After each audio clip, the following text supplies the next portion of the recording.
I want to tell you my little story about the coolest surfing town in all of Asia. I had been cycling around Taiwan, but I couldn't extend my stay any longer. My only option was to leave Taiwan and come back later. This is called a visa run. While I was gone, I decided to leave my bicycle and most of my things at a hostel in Taiwan. Then I found the cheapest flight to the Philippines. I've never been there, but my Filipino followers always say to me, "Come visit." So I thought I'll give it a try. First, I went to see Puerto Princesa, famous for its beautiful underground river and limestone landscape.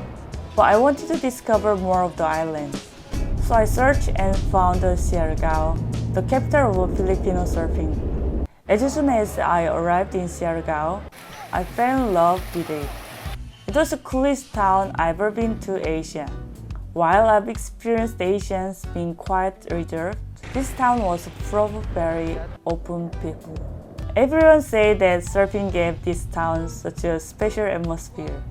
The Filipino foods were amazing and people were really kind and helpful there. It was much safer than I expected. I could just leave my laptop and phone on the table when I went to the toilet. There were endlessly cute cafes and restaurants. And I saw so many motorcycles with surfing racks. Main surfing spot was called Cloud9, but unfortunately it was not the surfing season. However, if I drove 30 minutes by scooter, I could still find the waves every day. Probably 80 to 90% of surfers were all locals, and they're good surfers.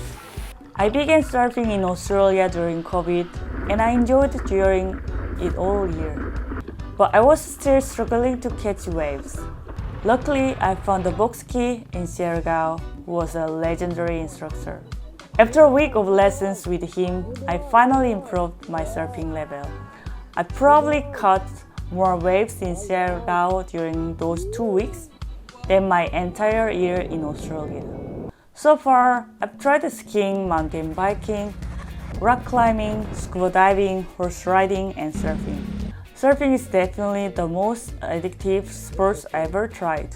Nothing else gives me such a crazy amount of dopamine. However, it is the most difficult sport to improve because catching the wave is not that easy and there are not always waves. Also, even if there's a good wave, someone else might catch it first. Surfing culture can be really competitive and rough, as usually there's only one person per wave and not enough waves to go around. While I surfed in Australia for a year, I always thought that it was a winner take all. Experienced surfers would take all the best waves, while us amateurs would have to sit on our board and watch. So it was a bit of a culture shock when my instructor said to an excited tourist, "Not all waves are yours, share with others." And sometimes I had to wait for the next wave, although when I was in perfect position, when my instructor shouted at the next person, "Hey, it's your turn, go!" But I definitely benefit from it because other times my instructor would shout to others, "Hey guys, it's my student's turn, thank you!" That way, everyone could catch waves. This was the first time I felt there were enough waves for everyone. When I checked the GoPro video which Boxkey took, I realized he was laughing and screaming every time I caught a wave. Just like him, I would scream with joy when others caught their waves. Everyone had a chance this way. This was the biggest lesson I got from Boxkey and Siargao, that happiness would grow when we hear it.